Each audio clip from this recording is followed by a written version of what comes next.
I'd like to welcome up Mike Essrig. He has a connection to Winnie. It's Mike. Hey, Mike. Mike.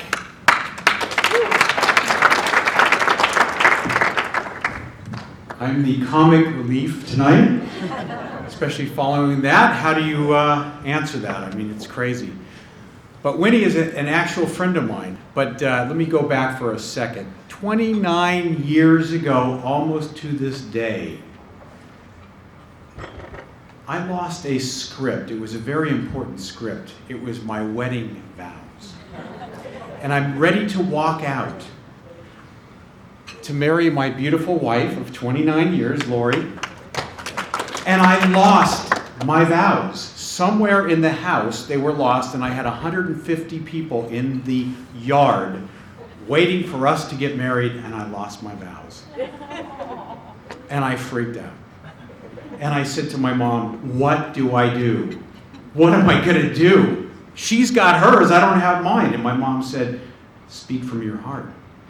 You cannot go wrong if you just speak from your heart. It was one of the best speeches I've ever given.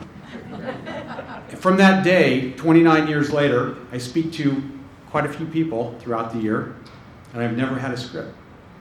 Because I don't need one. I just need to tell the truth. Just need to speak from here. And Marianne did a great job. Your script was, we could have just torn it up. You didn't even need it. All that time that you spent writing that, you could have been doing something else.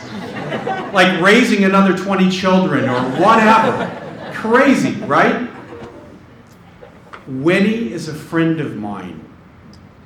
We're buddies. I met her, almost 3 years ago when I went to Uganda.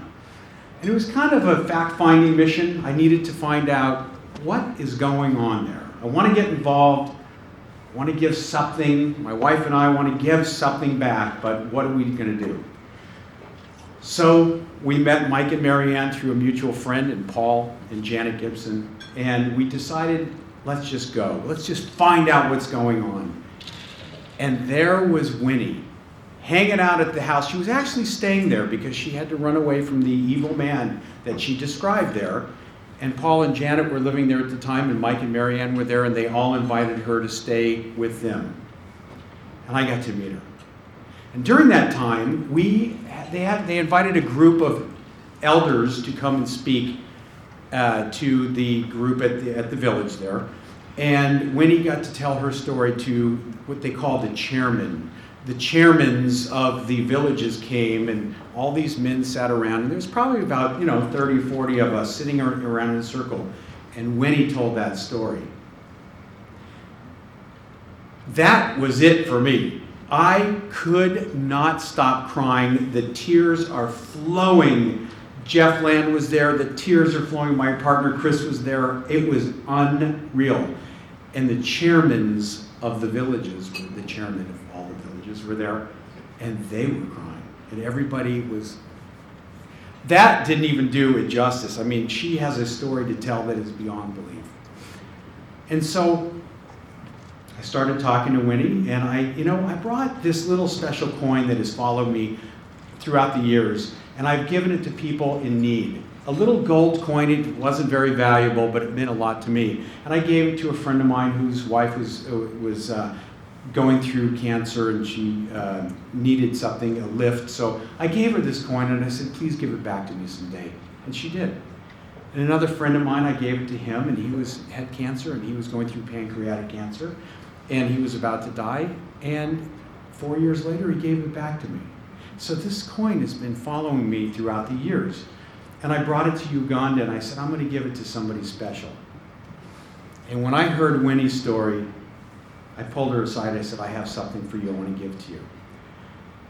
Here's a coin. I explained what the coin was about, and I said, I'm going to give this to you, but I want it back. But I only want it back when you get through college.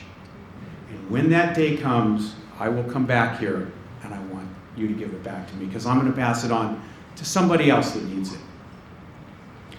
She changed my life forever.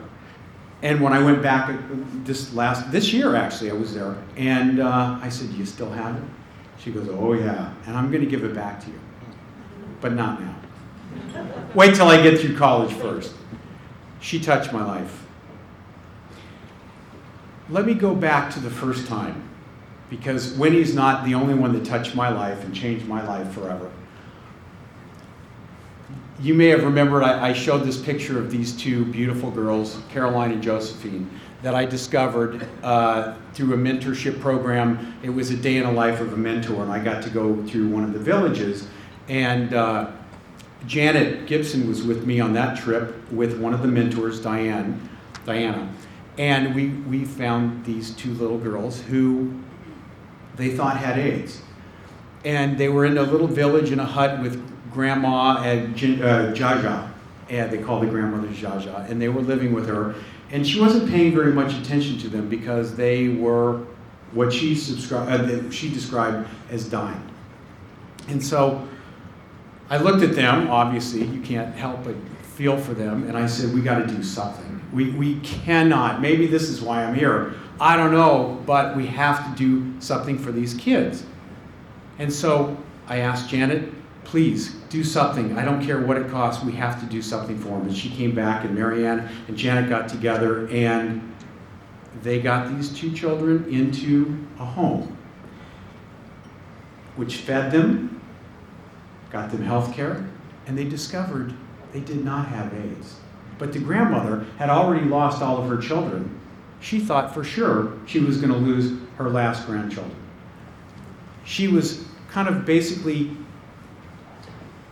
losing it for them. She was staying away from them. She was distancing herself from them. Thank you, honey.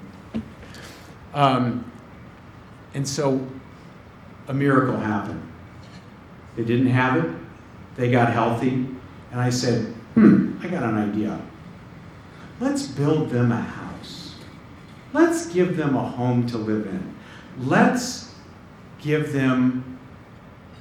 raise their spirits. Let's make them feel like they are loved. This is them now in their home that we had built for them. And Mike McCoy took it upon himself to build a home, our first home, for Caroline and Josephine and their Jaja. And that's the family that's living in the home, and that's the Jaja, and the spirit has been lifted in her life. And they will forever be friends of mine, because that is a picture that is just worth 1,000 words. I mean, you can't describe what I was feeling when I went back there to see them in their home. That's their sister, and she made that map for me as a gift. We went to her school, and she gave that to me to thank me for the home. It wasn't just me, it was our company, ETC, and we were blessed to be able to give them a home. There was one other picture that was going to be in here, but that was the second home that we built, and we said, you know what, we're on a roll here. Let's build some more houses. So it has been my goal, and our company's goal, to build 100 houses. So we are on a roll to take care of that mission. This is house number 3. Obviously, our construction services are not so hot. So we knocked it down and we built the next house. That's house number 3. And there's a lot of people living in this house. And by the way, Mike McCoy and the team are incredible. They actually got architectural drawings to build that house and got them stamped. I'm not kidding, right, Mike? That's right. It's a law now. So that house has architectural plans. And this house we donated to our clients, and we just said, you know what, we're not going to give gifts out this year to our clients. We're going to donate a house. And we said we will have that house built in the first quarter of 2013. And sure enough, Mike and the team made sure that the house was built, and we got to award our gift to our clients. So it was an absolute incredible trip. So the theme tonight is change lives. I mean, you can see that I'm enthusiastic about it. I can't even tell you what it feels like to go there, to meet the people, to be part of their lives.